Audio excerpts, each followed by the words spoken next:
lot of young people are investing in the companies they know and the companies they love.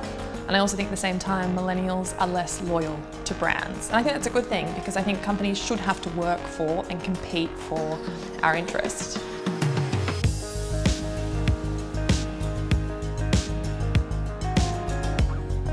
I'm Alex Nikolic. I'm a corporate lawyer on an ASX 20, and I started my investment journey because I wanted to grow my wealth and become financially independent. I think anyone trying to buy a property in Sydney is trying to find a way of building their wealth that beats inflation. I'm not sure we can beat rising property prices, but at the very least, find ways to make sure that my money wasn't sitting long-term in a bank account, which is essentially a modern-day mattress.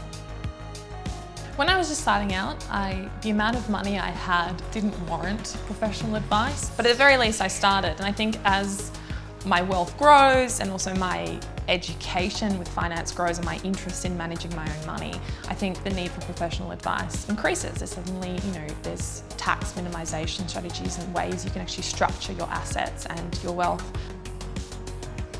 You have to almost expect the unexpected with life, and for me, investing is just a hedge against the unexpected. So someone gets injured, I have to care for my parents, I have the misfortune of trying to buy a house in Sydney in the 2020s.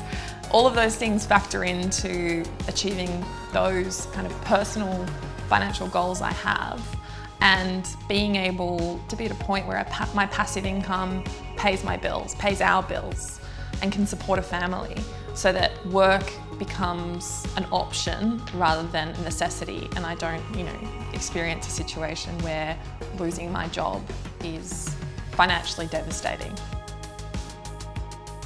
I think a lot of young people are really setting themselves up for the future by saying, I'm going to put my money where my values are, and my values align with clean air or battery technology, ag tech, fintech, any kind of products and companies that are going to essentially have consumers moving into the future a competitive advantage and user experience.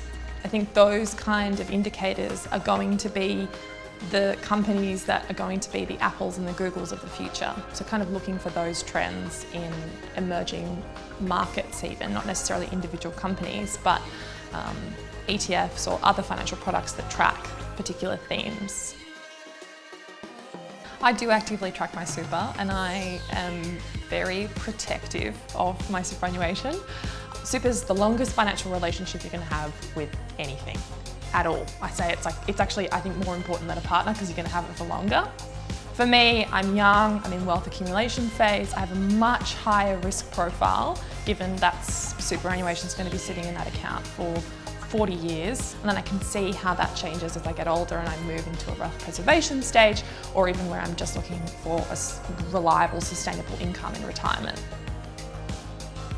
Don't be scared of the things that you don't know. I think lean into that, especially when it comes to finances.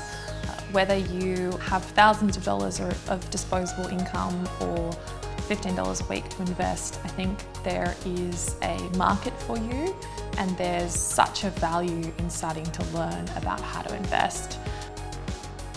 Millennials and Gen Z are going to find the products that fit their user profile. Products that are focused on technology, on a seamless user experience, on interoperability with other financial products, and equally we're going to see people start to see investing as bread and butter as they would a savings account. And I think that's where we're going to see a lot of wealth inequality hopefully start to lessen, and that's what I'm really excited about.